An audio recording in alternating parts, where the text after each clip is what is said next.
Diana Calderón, en Hora 20 de Caracol Radio. 7 de la noche en punto, bienvenidos a las noticias y en segundo vamos con nuestros panelistas y el debate. Iniciamos con información de servicio. En Bogotá se normalizó la operación en Transmilenio luego de los bloqueos de moteros durante todo el día. Según el balance final, más de 1 millón de personas fueron afectadas y capturaron a 4 personas por daño en bien ajeno.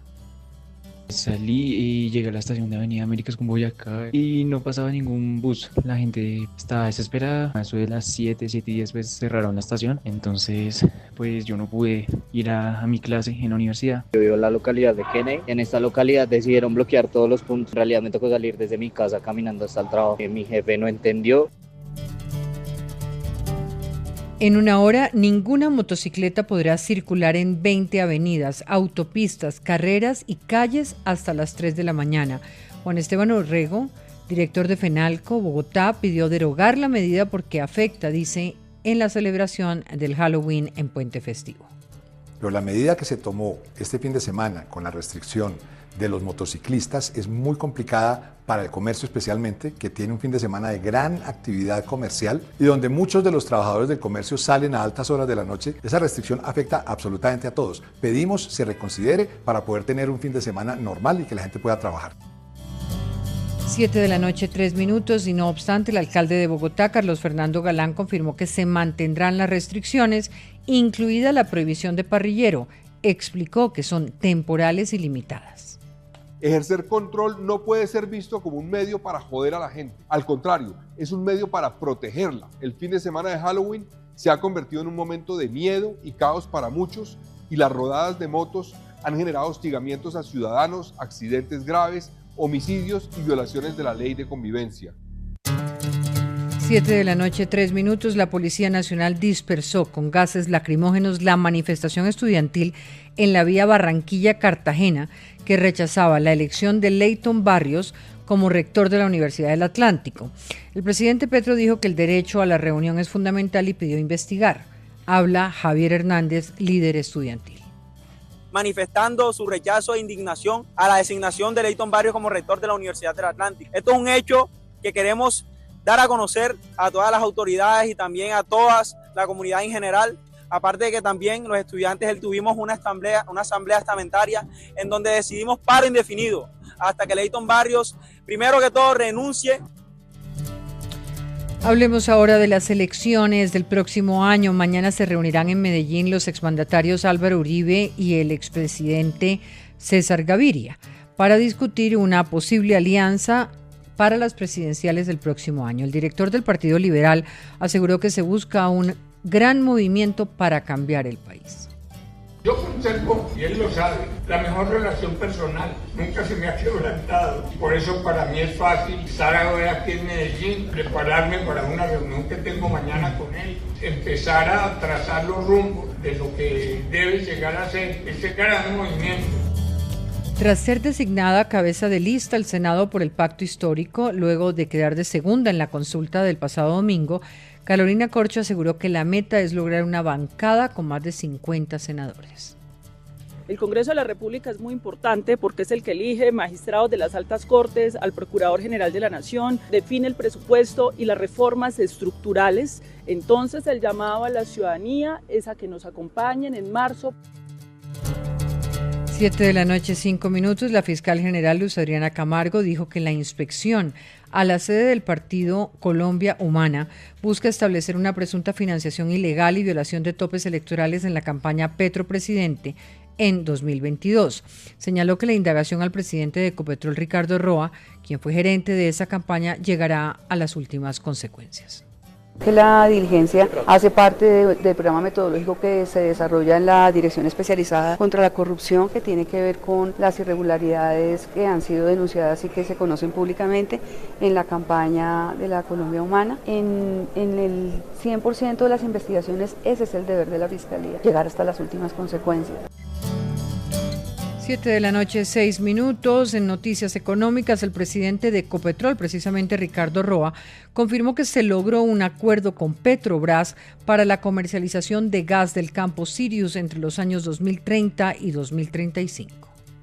Decirles además que estamos en condiciones, de acuerdo a nuestros análisis preliminares, de tener un gas supremamente competitivo. Vamos a tener un gas de alrededor del 40% menos de lo que hoy es el precio de importación de gas en el país. Hay expectativa y crece por la votación del Consejo de Seguridad de las Naciones Unidas para renovar la misión de verificación en Colombia, cuyo mandato vence mañana. En su última intervención, el embajador estadounidense Mike Waltz criticó las políticas del presidente Petro y cuestionó la pertinencia de extender la misión en nuestro país. Las políticas del presidente Petro en el ámbito de la seguridad y de la paz, tanto en Colombia como en el resto del mundo, son irresponsables. No se planifica, no se presupuesta, no hay coordinación con el gobierno, lo cual ha llevado a una mayor inestabilidad y a la violencia en el país. El País, en su edición América, explica por qué Estados Unidos reiniciará los ensayos con su armamento nuclear. Naciones Unidas aseguró que no están permitidos en ninguna circunstancia. Esto dijo Farhad Kak, el portavoz adjunto del secretario general de Naciones Unidas. Well, the Secretary General has been saying for some time now that current nuclear risks are already alarmingly high. El secretario general ha afirmado reiteradamente que los riesgos nucleares actuales son altamente altos y que deben evitarse todas las acciones que pudieran conducir a errores de cálculo o a una escalada con consecuencias catastróficas. Los ensayos nucleares nunca pueden permitirse bajo ninguna circunstancia. Can never be permitted under any circumstances. Soy Diana Calderón, bienvenidos al momento del debate en Hora 20. Esta noche en nuestro panel vamos a analizar el panorama político, las reuniones que adelantan expresidentes, las decisiones de los partidos tradicionales, los candidatos que se bajan de la carrera política, los que se suben y las trabas que sigue encontrando el pacto histórico. Después el debate sobre lo que implicaría, ojalá no, la suspensión de la misión de verificación de Naciones Unidas en Colombia ante la votación que se llevará a cabo mañana en el Pleno del Consejo de Seguridad. Bienvenidos entonces, está con nosotros Poli Martínez, periodista, columnista. Hola Poli, buenas noches. Buenas noches Diana, encantada de estar aquí nuevamente y saludo a la audiencia y a todos los compañeros. Samira Bizambra, concejal de Bogotá por el Partido Liberal, muy buenas noches. Samira. Muy buenas noches a usted Diana, a toda la audiencia y obviamente a mis compañeros acá que nos acompañan. José Daniel López, presidente de Alianza IN, ex representante a la Cámara, analista. Hola. Hola Diana, buenas noches. Un saludo a los oyentes de Hora 20 y a mis compañeros de panel. También con nosotros Alejandro Campo, congresista del Pacto Histórico. Buenas noches, doctor. Buenas noches.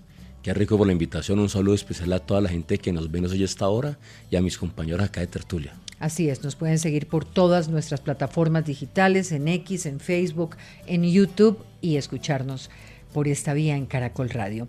Varias han sido las movidas políticas de esta semana y es lo que vamos a analizar. Esto después de que el progresismo se midiera en las urnas el pasado domingo, alcanzando 2.7 millones de votos y definiendo la candidatura de Iván Cepeda. Otro de los efectos políticos ha sido el retiro de María José Pizarro de la lista. Ella aspiraba a la cabeza de lista al Senado del Pacto Histórico. Con su retiro le deja el camino despejado a Carolina Corcho, quien fue segunda en la votación de la consulta con casi 700,000 votos. Esa movida política generó reacciones en otros sectores, como era esperable. Por ejemplo, Oxígeno, el partido que ustedes recordarán era de Ingrid Betancourt, le dio el aval al exministro Juan Carlos Pinzón tras la intermediación del expresidente Uribe, quien al tiempo se reunió este jueves con la excongresista y ex candidata presidencial. Además, se espera para mañana la reunión del expresidente Álvaro Uribe con el expresidente César Gaviria, presidente del Partido Liberal, para intentar revivir una especie de gran consulta de los partidos tradicionales de marzo y así conseguir un candidato fuerte que pueda competir contra los votos de la izquierda. Al tiempo, algunos inscriben comités de firmas, como fue el caso de hoy del ex gobernador Carlos Caicedo o del exalcalde Daniel Quintero, quien insiste. No se sabe si podrá hacerlo. El CNE le solicita ahora a la registraduría recibir la inscripción. En la izquierda siguen las dudas sobre la fusión de los partidos y el efecto que tendría la elección de las listas de Senado y Cámara del pasado domingo, mientras en el partido de la U las tensiones por cuenta de la sanción al expresidente de la Cámara, acusado de profundizar las diferencias a través de lo que llamó la nueva U, como movimiento está a la orden del día. ¿Cómo entienden los mensajes políticos que se quieren enviar con esta reunión Gaviria Uribe? ¿Qué podría salir o qué debería salir de ese encuentro? Avísame. Pues, Diana, yo creo que es muy importante. Yo creo que el país hoy tiene que juntarse, los que estamos en el centro, con algunas otras organizaciones para que efectivamente podamos retomar el rumbo del país el próximo, arrancando en marzo, que van a ser muy importantes las elecciones del Congreso, pero teniendo la recta final para mayo. Yo creo que esa reunión va a ser muy importante para todos y nosotros esperamos que salgan conclusiones. Yo creo que los partidos políticos deben ser fortalecidos. Yo soy un convencido de que debemos tener una reforma profunda en el Congreso de la República, en donde efectivamente esos partidos salgan fortalecidos de estos procesos, pero además esa reunión es muy importante porque el Partido Liberal y el Centro Democrático tienen una gran votación y un gran electorado. Por eso iba a preguntar eso precisamente, porque digamos podemos determinar cuál es el peso político hoy y en el electorado de estas dos figuras. ¿Realmente siguen siendo determinantes como electores en una elección como las dos que vienen? ¿Son electores claves para en adelante, Poli? Mire, aquí le tengo el dato. En el 22, entre Cámara, los dos, Partido Liberal y Centro Democrático, sumaron 48 curules. En el Senado sumaron 27. Realmente es una fuerza que si solamente los ponemos a ellos dos, solo Liberal y Centro Democrático, no es una gran fuerza.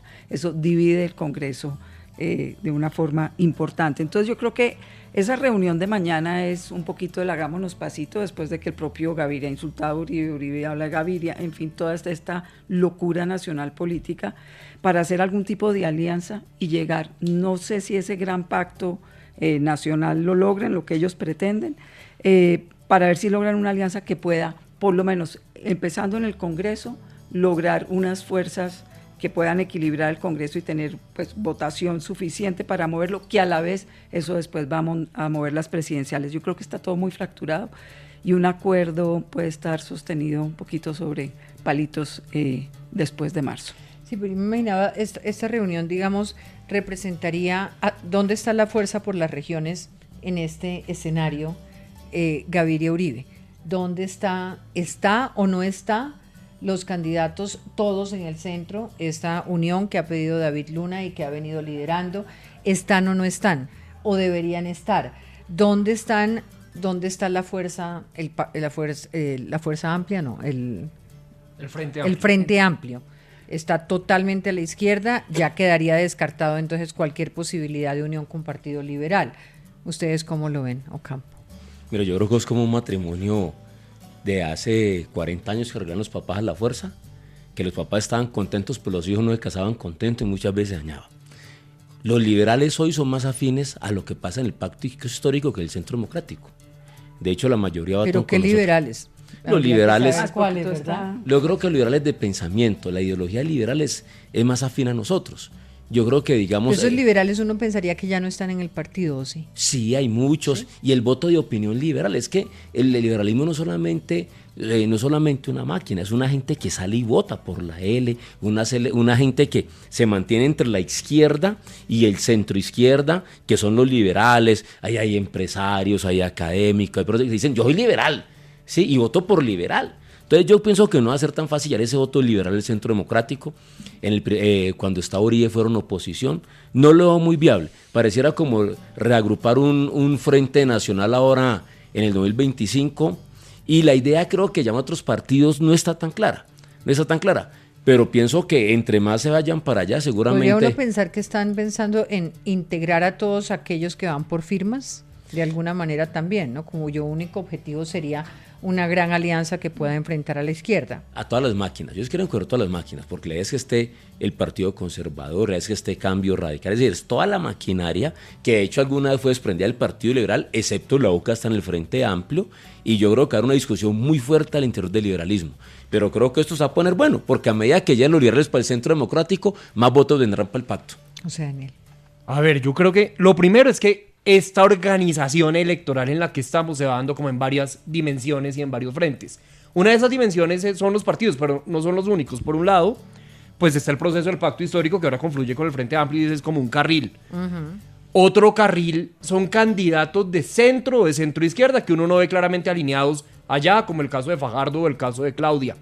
Está el anuncio que han hecho David Luna, Mauricio Cárdenas y Juan Manuel Galán para hacer una convergencia. Está la intención de los partidos tradicionales de armar una gran coalición. Está la encuesta del Centro Democrático que lleva a una consulta en marzo con otros candidatos, como puede serlo, por ejemplo, Pinzón o Abelardo de las Predias. Así que yo digo que el diálogo entre dos expresidentes es bienvenido en lo simbólico, porque en este país tenemos que acostumbrarnos a superar las diferencias, pero posiblemente no sea tan eficaz en lograr organizar, unificar todas esas tendencias que discrepan del gobierno Petro. Eso es lo primero. Lo segundo, a mí me queda un poco la duda de las fuerzas políticas y las organizaciones políticas que tanto importan en la elección presidencial. Y lo digo yo que, digamos, porque la de Congreso sí. Sí, que he hecho trabajo político de base. La primera militante de mi equipo político cuando hacía campañas al Congreso era mi mamá. Y yo a mi mamá lograba sugerirle por quién votar al Consejo, de Edil, de Cámara, de Senado. Pero la conversación para presidente ya era otro tema porque tenía sus propias tesis, digamos, una mayor cantidad de información. Entonces, la capacidad de las organizaciones políticas y de los políticos para transferir votación en la elección presidencial creo que es limitada. Pero en lo que sí pueden ayudar los partidos, pero vuelvo y digo, soy escéptico un poco de que lo logren, es a depurar un poco el escenario en donde hoy ya hay muchos candidatos y muchos procesos concurriendo al mismo tiempo. Estos partidos tradicionales, hay un partido más roto que otros, y es la U, donde acaban de sancionar al presidente de la Cámara del periodo anterior por intentar armar rancho aparte. Las cosas son menos claras en la U cuando hablamos de partidos tradicionales, y la U tiene cara de Roy, ¿o no? Sí, total. La U va a avalar y apoyar a Roy en la consulta de marzo por el Frente Amplio, eso está claro. De acuerdo, yo solamente quería hacer una aclaración, Diana. Cuando dicen que el Partido Liberal va a llegar al Centro Democrático, yo no creo que sea así. Yo lo que creo es que tener una conversación de dos expresidentes que tienen una representación que es importante para el país. Y eso tenemos que verlo con buenos ojos, esa es una claridad. Uno pensaría que lo que van es a encontrar un mecanismo. Exactamente, para ver cómo salimos a derrotar al gobierno actual. Eso es lo que queremos. Y no quiere decir que el Partido Liberal vaya a llegar al Centro Democrático. Y dos, yo creo que las elecciones de hace 3 años cambian y la foto de marzo va a ser diferente. Yo creo que el Centro Democrático va a subir. Yo creo que el Partido Liberal va a subir. Y esas fuerzas van a ser diferentes. Además, hoy quien tiene mayor representación en las regiones es el Partido Liberal. Tiene 35 curules, si no me falla la memoria. Son los que mayor tienen las regiones y se va a seguir manteniendo. Ahí lo vimos, por ejemplo, en el Consejo de Juventudes. El partido más votado en el país fue el Partido Liberal. Su base se sigue manteniendo, nosotros seguimos manteniendo la base. Por consiguiente, yo creo que esa foto de marzo va a ser muy importante para lo que viene para la presidencia. Y ahí vamos a tener un engranaje. Por eso es tan importante la reunión de mañana. Y dos, coincido con José Daniel que obviamente el presidente, pues es un tema de opinión más que todo, que obviamente ahí el tema de las maquinarias no funciona como debía funcionar para el tema del Congreso, pero va a marcar un camino, porque el Congreso de marzo sí va a marcar un camino cómo se va a mover las presidenciales de mayo y seguramente la segunda vuelta en junio. Diana, y una réplica rápida que le quiero hacer acá a Alejandro, y es sobre el liberalismo. Es verdad que hay mucho más liberalismo ideológico que Partido Liberal, que sigue siendo un partido mayoritario en Colombia, pero yo no creo que el liberalismo en un sentido amplio se identifique o esté del lado del pacto histórico. De hecho, creo que una de las grandes tragedias políticas de este gobierno es que se eligió con buena parte del voto del centro y durante estos 4 años perdió el centro seguramente a cambio de fortalecer sus bases. El liberalismo cree en las libertades económicas y al sector privado le ha tocado durísimo en este gobierno. Cree en la seguridad, por supuesto, con sentido social, y no han sido buenos los resultados de este gobierno en materia de seguridad. El liberalismo cree en la gestión pública basada en evidencia, en la tecnocracia, en la importancia de la información objetiva para tomar decisiones, y todos hemos visto de alguna manera la poca credibilidad que el presidente tiene en los técnicos, en ese estilo de toma de decisiones. Entonces sí puede haber unos políticos liberales allá alineados con el gobierno, pero yo, que me considero un liberal de pensamiento, y creo que es el sentir de muchos de ellos, no nos sentimos ni identificados ni representados en este gobierno. Pero yo tampoco en el Centro Democrático. Yo creo lo siguiente, yo creo que eso del Centro Democrático, el Partido Liberal, pegará las máquinas, pero en la idea de la gente, no en la base. O sea, el que es liberal de pensamiento, de idea, no va a estar en un acuerdo con el Centro Democrático, porque no hay un acuerdo ni de centro, ni hay un acuerdo que te permita revivir la idea del liberalismo, ni las tesis del liberalismo. No va a pasar. Entonces, a medida que eso lo lleven hacia allá fuerte, los liberales deben hacerlo llegar a nosotros. Van a ver. Pero tampoco están con el pacto. Yo creo que no hay que meternos en un bipartidismo forzado de cara a la elección. Discrepo y más con los resultados del pacto. Es muy difícil. ¿Fueron muy buenos resultados los del domingo? No esos resultados electorales internos, sino el resultado para la población colombiana.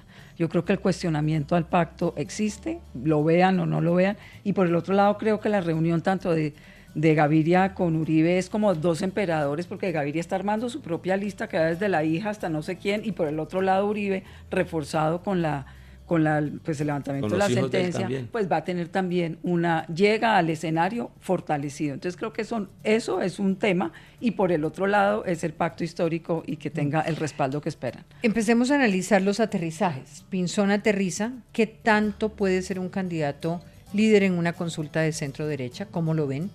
En la que estarán candidatos de otros partidos. Con la bendición pues de Oxígeno, pero se sumaría a quienes están recogiendo firmas. ¿Cómo ven el papel de Pinzón y la entrada en la contienda, ya oficialmente?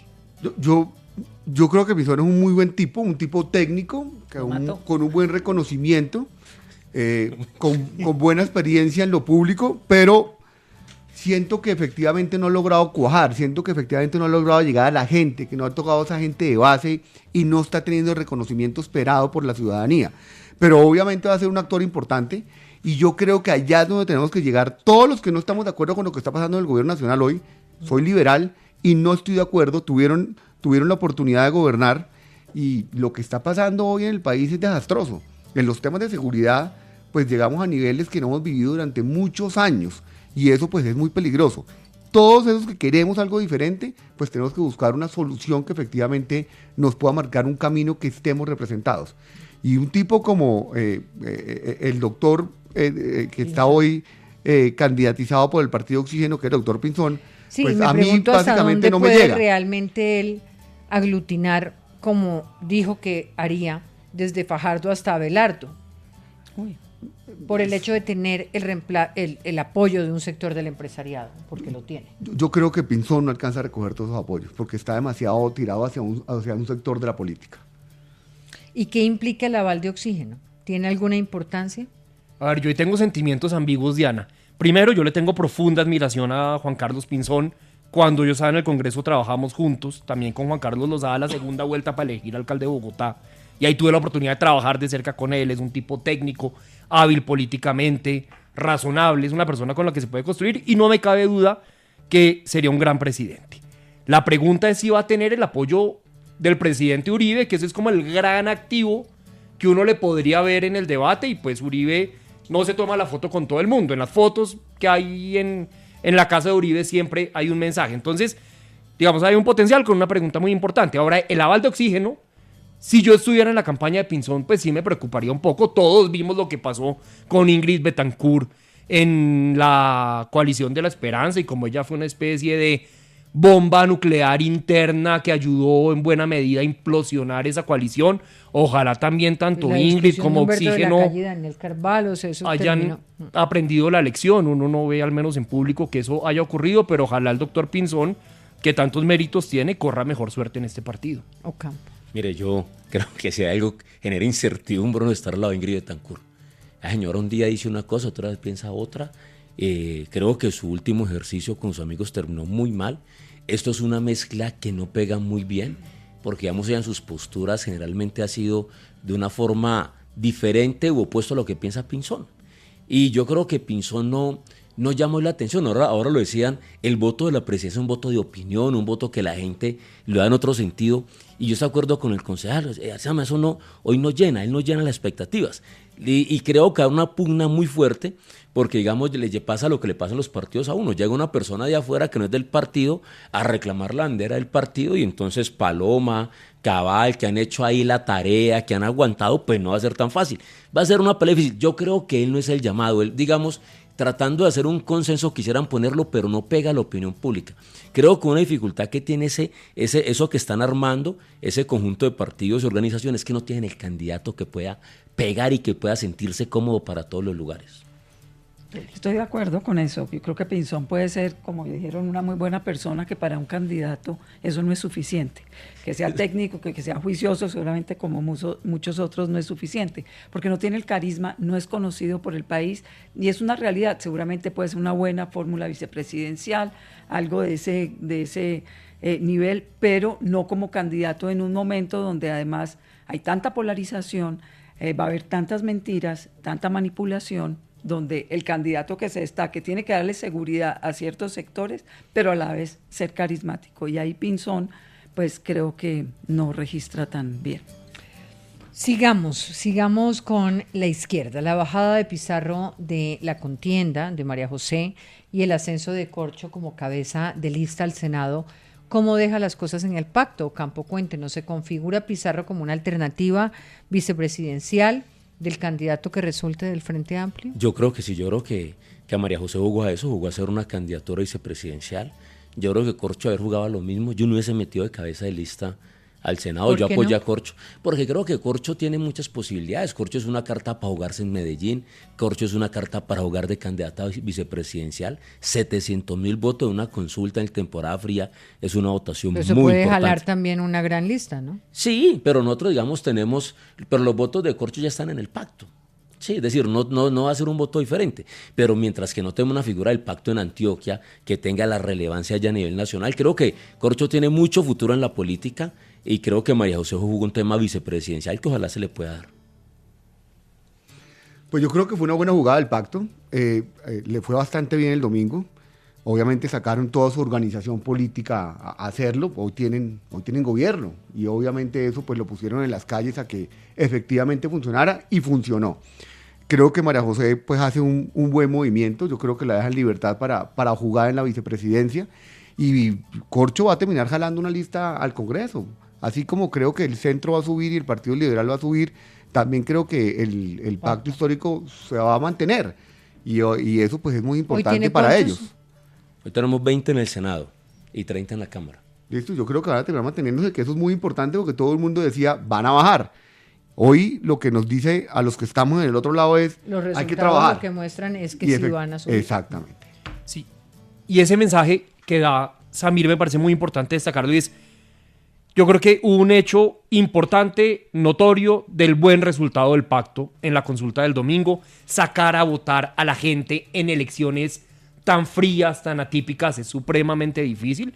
También muestra un cambio en el tipo de votación del pacto, un voto menos de ciudad grande, más periférico, seguramente un poco más rural, un voto en gran medida movido por la organización, también digamos con el voto de los influenciadores, que a mí eso sí me aterra, sí. Influenciadores sacando a votar gente en una consulta en noviembre, sí. Pero como bien señala Samir, yo creo que es un campanazo para las demás fuerzas políticas, para que entiendan que a diferencia de lo que ocurre siempre que el partido de gobierno pierde por el desgaste del gobierno, al menos uno podría pensar que ellos tienden a sostener por lo menos la representación parlamentaria actual. Voy a hacer una pausa, ya vuelvo con ustedes en Hora 20.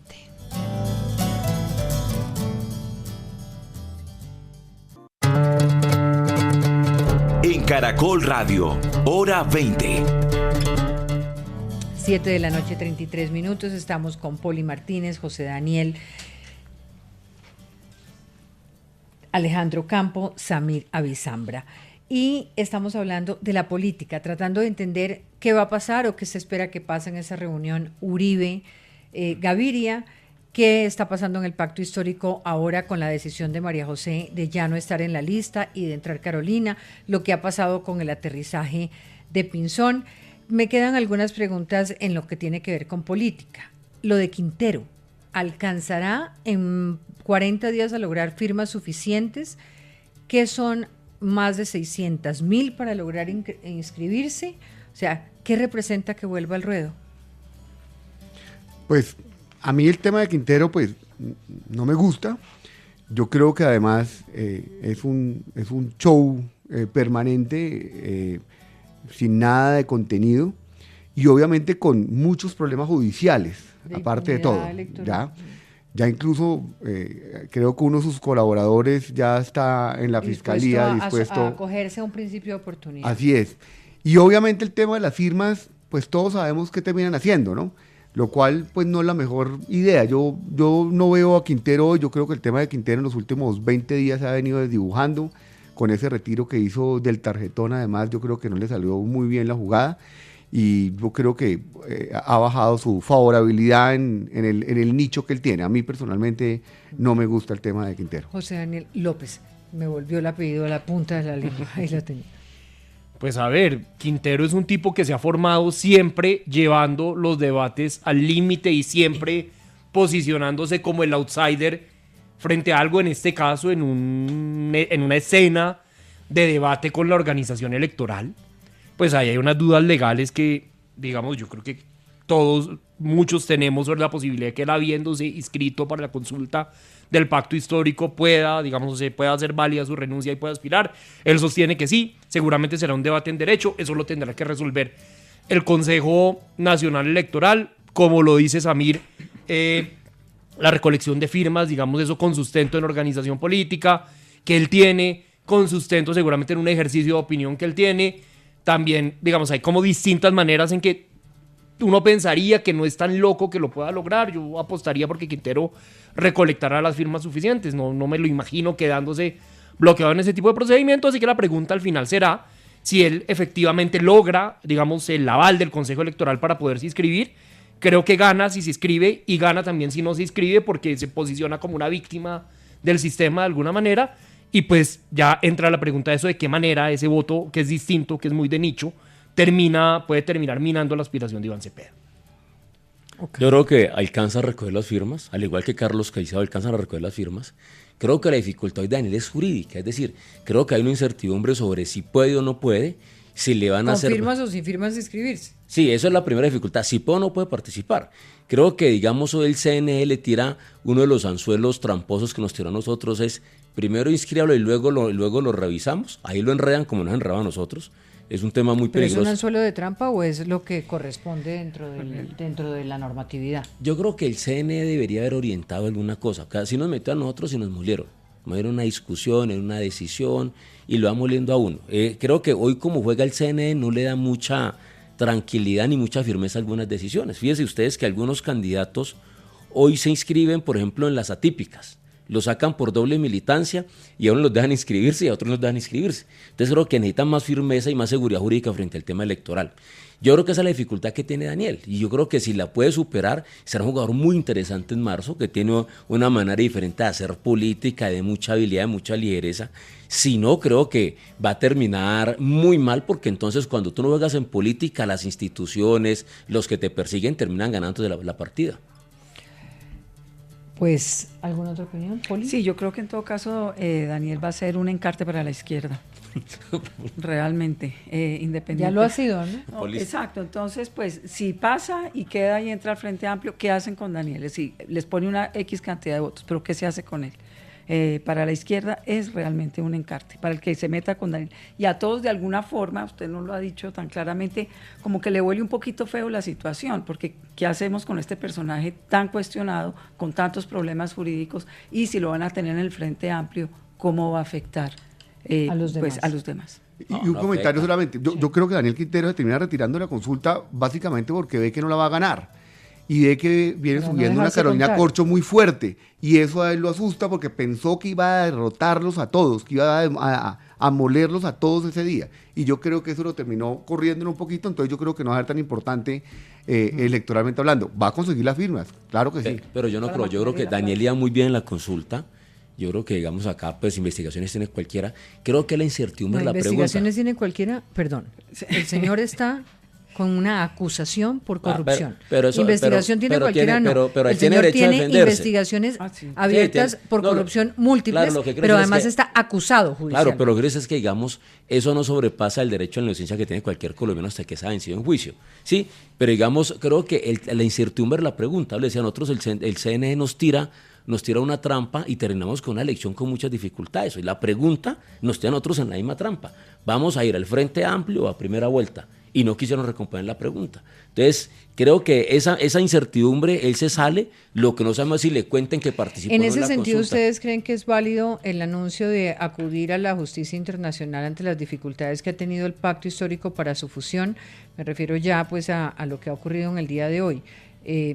¿Esto qué nos dice de nuestro sistema judicial y electoral? O sea, Diana, yo tengo la sensación que estamos judicializando la política realmente. Ahí muy seguramente va a haber una lista muy competitiva del pacto histórico, montada sobre un discurso de señalamiento permanente a la autoridad electoral y a las autoridades judiciales, pero permitida esa lista y facilitada o garantizada más bien por esos mismos órganos del sistema democrático que tanto cuestiona el pacto, pero al final ahí están, tuvieron una consulta exitosa, no hay señalamientos de fraude o de alteración de resultados. Seguramente si el resultado hubiera sido distinto, estaríamos en un clima de crispación y la registraduría y el Consejo Electoral estarían dando toda clase de explicaciones. Entonces yo no creo que el camino acá sea llevar esto a organismos internacionales, sino que la gente en democracia resuelva. La organización electoral ya probó suficientemente que da garantías en las elecciones del 2022. Hubo, digamos, una discrepancia entre las votaciones en el E14 de transmisión y el E14 del escrutinio, y la discrepancia se resolvió a favor del pacto histórico. La consulta la consulta del domingo se llevó a cabo de la mejor manera y con resultados sólidos. Entonces es entendible, cuestionable pero entendible, que una fuerza política haga campaña a partir de desacreditar a otras autoridades en las que no confía, pero otra cosa distinta, digamos, es que en realidad haya una disfuncionalidad, una especie de persecución administrativa o judicial contra una fuerza política. Sí, pasemos a otro tema. Toda la garantía la han tenido. Pero no, eso es falso. Mira, el domingo así lo que yo viví. No, pero mire, yo sí le voy a pedir un favor, doctor Ocampo, y tuvimos en esta mesa ya ese debate. No, pero ya todos los miembros del pacto se han expresado suficientemente. Bueno, pero digamos, deslegitimar la autoridad electoral, cuando ustedes obtienen y son contados con 2.700.000 votos, cuando se presentan problemas como los que se presentaron, pero fueron atendidos por la autoridad electoral, yo sí le digo a usted que yo no voy a perder el tiempo por una razón, porque esa misma autoridad electoral es la que lo contabilizó a usted, y usted hoy está ahí. Esa misma autoridad electoral, no, doctor Ocampo, es que no van a utilizar más esta mesa para venir a deslegitimar a una autoridad que los contabiliza, que les contabiliza mal. Ah, ¿sí? ¿Cuántos votos le faltaron? No, hoy no sabemos cuántos votos. A nosotros nos hacen falta 15.000 votos que no ponen contados. Nos movieron toda la zona rural. Yo perdí 15.000 votos. Mire lo que pasó. El viernes, antes de la elección. Ya usted fue en mi partido. Bueno, entonces me cuenta cuando le salga. No hubo escrutinio. El viernes, 48 horas antes de la elección, pero en esta mesa no nos más, movieron la zona rural. Le soy Diana, honesta. Me tocó comprar no hay daño más grande a la democracia que jugar a deslegitimar la institucionalidad electoral. Pero digamos, y cuando estamos en periodo electoral, yo eso no lo voy a aceptar. Lo sufrimos, pero lo que no puedo ocultar es lo que sufrimos, mire, la verdad. Aquí nosotros durante toda la jornada y todo el servicio informativo estuvimos minuto a minuto acompañando, desde las dificultades, desde los problemas. Acompañamos a todo, absolutamente todo. El registrador salió, se dio la voz del registrador, se dieron las voces del pacto, se contabilizaron, se mostraron los documentos en los que ustedes acordaron el número de mesas. Entonces, cuando tengan los fallos judiciales, volvemos a hablar del tema. Mientras tanto, la deslegitimación de la única organización que puede garantizar que podamos continuar en democracia no me parece correcto. No, entonces, ¿para qué se sometió? Porque no hay otra, porque me toca, no hay otra. No. Pero porque si uno cree que la autoridad electoral no le da garantías, Diana, ¿para qué entonces Diana, se mete en la votación? No, contésteme eso. Claro, porque es la única que hay, es la regla que hay. Yo no hay otra autoridad electoral, ahí me toca jugar con esa regla.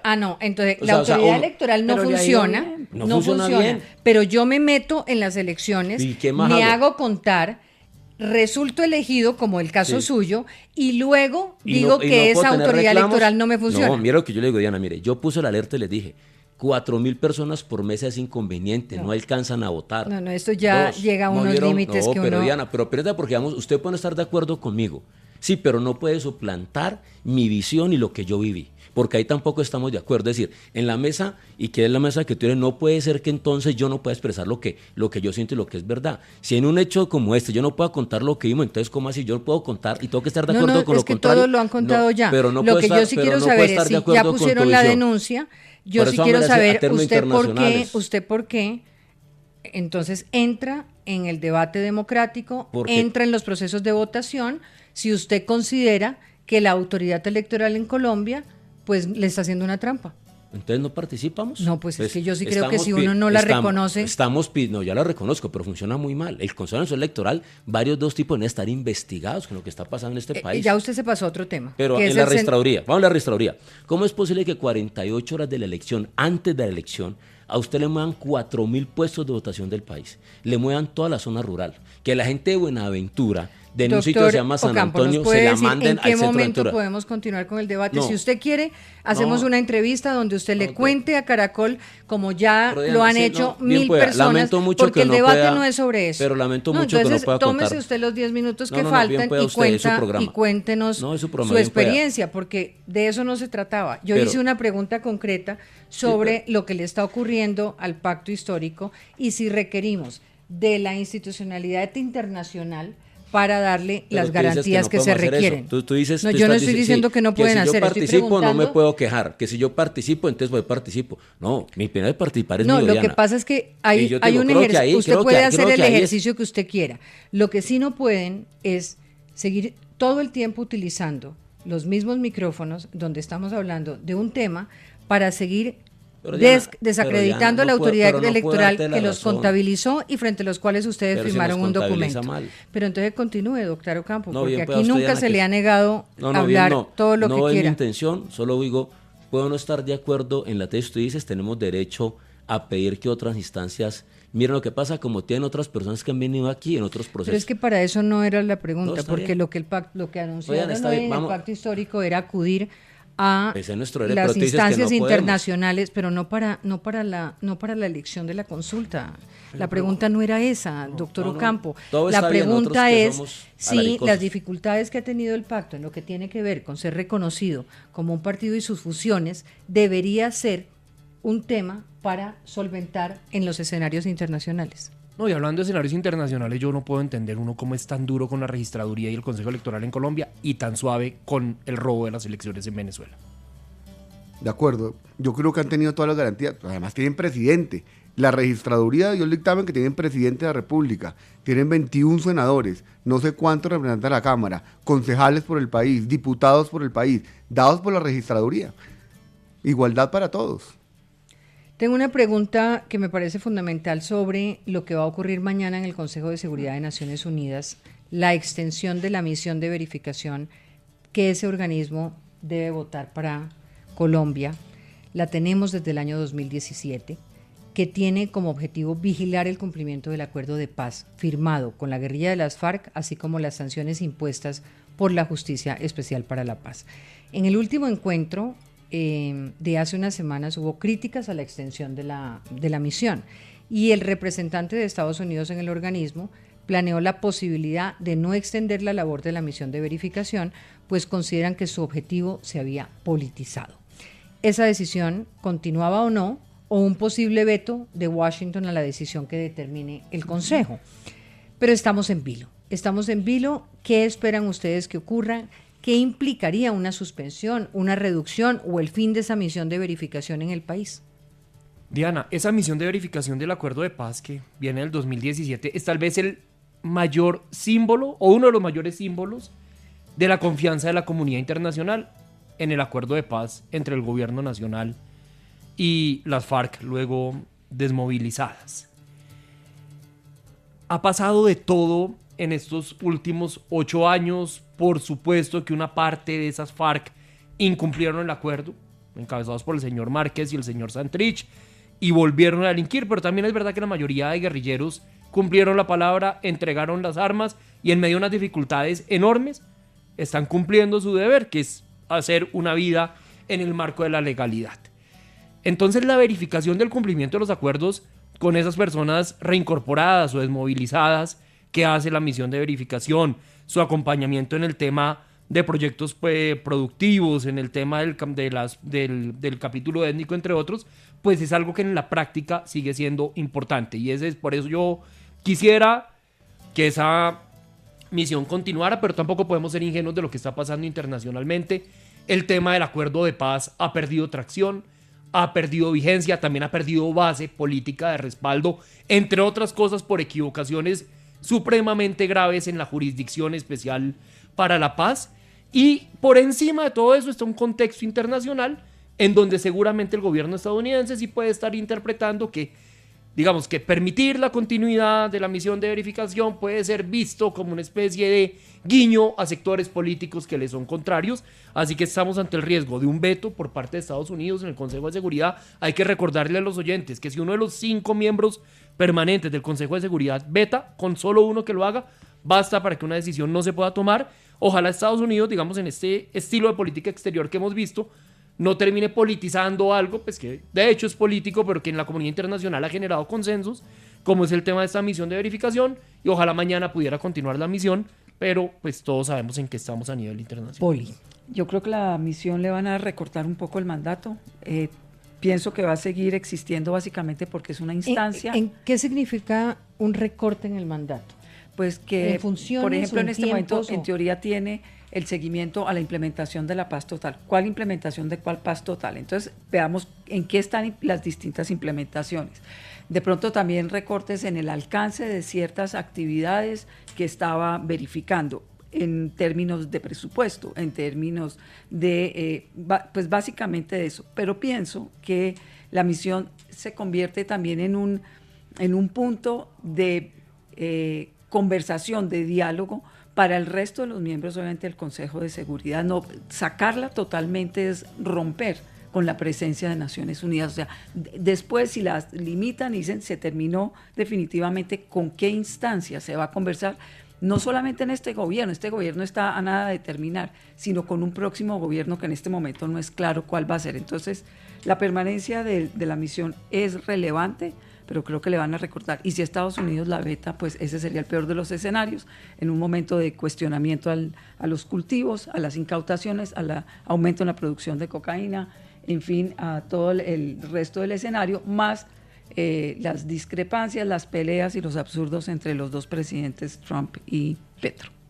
Pues para mí sería muy grave. Yo primero soy un convencido de la paz. Yo creo que esos acuerdos, como dice José, los han llevado mal en los últimos años. Perderíamos un garante internacional que es muy importante y quedaríamos en manos del gobierno nacional. Aumentaríamos el riesgo de violencia de los excombatientes. Eso pues obviamente sería muy grave con lo que estamos viviendo de violencia hoy en el país. Debilitaríamos el acuerdo de paz que efectivamente fue viejo en el 2016 y que hoy personalmente creo en él, y tendríamos un impacto humanitario de confianza internacional que eso obviamente seguiría afectando a Colombia. Por eso creo que, y hago todas las veces para que mañana no suceda eso y no nos quiten ese apoyo que es tan importante. Doctor Ocampo. No, yo creo que el proceso de paz de Santos sigue vigente. Perder ese acompañamiento que nos da legitimidad internacional no sería bueno, sería muy malo para Colombia. Yo creo que va a seguir la misión, creo que se van a poner al país unos tiempos para cumplir determinados momentos, reforma rural, el tema de seguridad, algunos desarrollos de implementación creo que los van a poner, pero esperemos que no pase. Quitarle esto, digamos, sería como no tener quien nos mire, quien nos vigile, y esto en nuestros procesos es importante no para el gobierno, sino para el Estado, porque acá lo que le miden y a que le decían es al Estado colombiano, sin importar quién es el presidente hoy, quién fue ayer, y cuando hagan la medición de los 15 años o 20 años es al Estado colombiano, no al gobierno, y eso es lo importante de este proceso. ¿De qué depende normalmente? ¿Del cumplimiento o hay algunos otros elementos, Puri? No, yo creo que hay un juego político por detrás internacional muy grande. Eso es, porque pues obviamente la misión hace todo lo que puede dentro de sus competencias, pero no es el único jugador. Obviamente el escenario nacional es muy complejo, el incumplimiento del resto de los jugadores, el caso del ELN que nos está pasando hace un año, el retraso en la implementación del acuerdo de paz, tanto por este gobierno como por el gobierno anterior. En fin, llevamos una racha de muchos años donde no se ha avanzado sustancialmente, la reforma rural ha avanzado, los 11.000 combatientes que están todavía vinculados al proceso quedan en el aire, entonces pues hay distintos juegos y yo creo que el gobierno en este momento, a pesar que estoy de acuerdo, obviamente es una valoración del Estado, pues debería pensar más cómo se está jugando sus vocerías por todo el mundo mientras el presidente sale y dice toda clase de disparates, porque en juego está mucho más que simplemente que él pase a la historia como un gran líder, o yo no sé qué es lo que se imagina al respecto. Gracias a los oyentes. Mañana otro debate en Hora 20.